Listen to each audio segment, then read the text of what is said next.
à Ducasse, c'est vraiment une légende. Il y a genre 1000 restaurants. C'est un homme merveilleux. Puis là, il y a une vidéo qui s'en vient avec AD. Oh! Oh! On est rendu, Ouh! Les big dogs! rendu, tu sais, moi puis AD, faire une vidéo à son restaurant Baccarat à Paris, ensemble. Il a juste dit, pas de fumette. J'ai dit, OK, boss. OK, boss.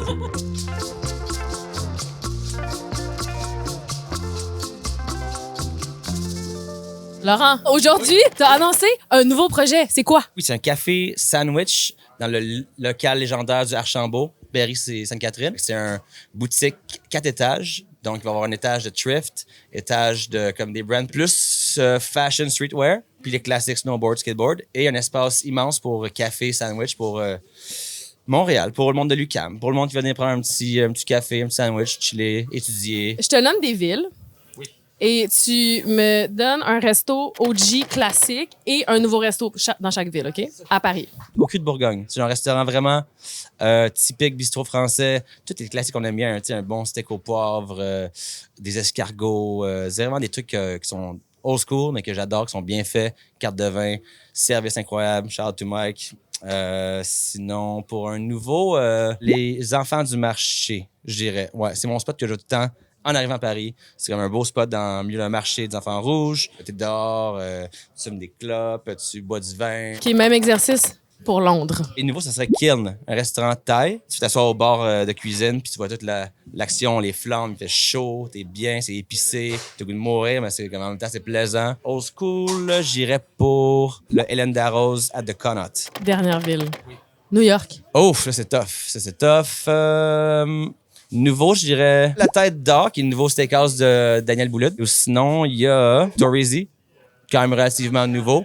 C'est un des meilleurs restaurants italiens à New York. Old school, je dirais Gallagher's, steakhouse incroyable. Je viens de faire un tour avec mes partners de resto à New York, faire un peu de R&D de steakhouse, parce qu'on va ouvrir un steakhouse à Montréal en février sur Laurier. On était en mode grosse recherche, faire des steakhouse nouveaux, les plus OG, prendre un peu d'inspiration, puis on est revenu très inspiré. As-tu un nom pour ce nouveau restaurant-là? Non, on n'a pas de nom encore. En fait, c'est rendu presque urgent, mais il n'y a pas de nom. T'es-tu plus Paris ou Londres? Je sais cette question-là. Je vais dire Paris, T'es-tu plus New York ou LA? New York. T'es plus Toronto ou Vancouver? Mais là, Allez, je vais mettre un peu de Canadian. mais là, Vancouver. Ouais. Non, mais Toronto, c'est cool aussi. Mais tu sais quoi, non, bouffe Toronto, vibes Vancouver. Si un Français là, fraîchement débarqué de l'avion te demande où aller manger à Montréal, où est-ce que tu l'envoies? Tu l'envoies-tu dans un resto français? Exemple, le Bon Lapin. C'est un restaurant français ou c'est-tu québécois? C'est pas dans la tradition des plats français. Tu sais, t'as pas genre un steak avec des frites, un tartare de bœuf. Fait que dans ma tête, c'est pas français, tu sais. C'est quand même de la cuisine de style française, avec des techniques françaises, des ingrédients qui sont très utilisés en France, avec des vins français. Fait que tu l'envoies où? Oui, c'est ça. J'ai perdu le fil. Ben, j'enverrais sûrement une place, le fun, genre Pichai. Technique taille, produit québécois, bon vibe, bon vin. Quelqu'un qui arrive genre des prairies, genre de l'Alberta. Ouais. Tu sais d'inclure les Canadiens anglais, je sais pas pourquoi. J'envoie Belle-Province direct. Ouais. Est-ce qu'il y a une ville dans le monde où t'es pas encore allé puis qui est sur ta bucket list? Japon, 100%. Tokyo, ça, c'est genre le next one, for sure. J'ai vraiment aussi envie d'aller à Hanoï, au Vietnam. Si tu peux cuisiner avec n'importe quel chef, ce serait qui et pourquoi? Mort ou vivant?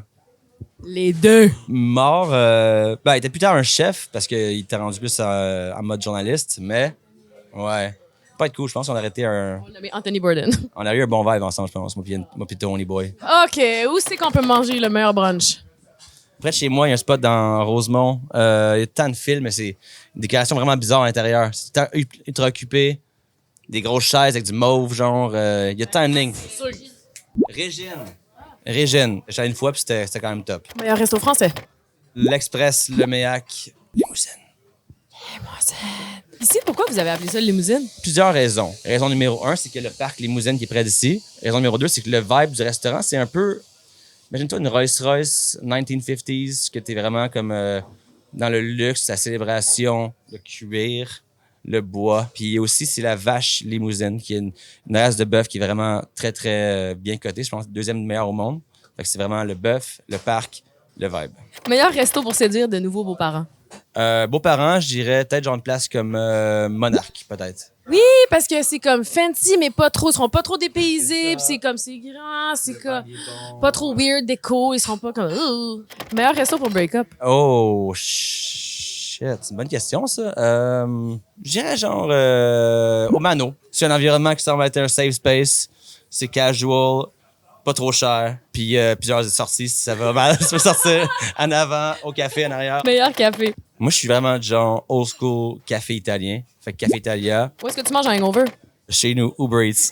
C'est ta commande Uber Eats la plus fréquente. Du bon chinois, mais genre américain, style Général Tao, riz frit, Singapore noodles, egg rolls VG, OK, c'est vraiment des légumes. A bit of health. Marché à Toiteux ou marché Jean Talon? Je sais ce que tu vas répondre, mais je vais faire semblant que je le sais pas. Ah oui, à la place, je le vois toutes les semaines, Jean Talon, oui. Qu'est-ce qui te turn off le plus dans un resto? Éclairage, musique, puis juste le vibe. Tu sais, je pense que c'est comme un...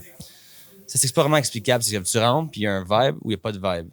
Si c'est vide, pas de vibe. Qu'est-ce que tu as mangé avant l'entrevue? J'avais aussi une vidéo à tourner avant d'arriver ici. C'était mon dîner que j'ai pas eu le temps de manger parce qu'on n'a pas fini la vidéo finalement. C'était quoi? C'était un genre de gros tomahawk. Puis ouais, je sais, on était rendu, genre, il était tout genre saisi, prêt à être coupé. T'as pas mangé? Non, je mange. Mais là, chien, avec quelqu'un. Dis quelqu'un. Il a toujours faim en plus. Qu'est-ce que tu vas manger après? Là, qu'est-ce que tu vas. C'est une bonne question. Il est quelle heure là? Ah, je sais, du thon.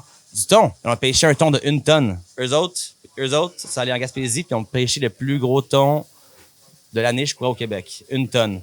Grade A+, extra. Hier, j'ai goûté un petit steak de thon, champignons, sauce à la viande, c'était incroyable. Wouh! Merci! De rien!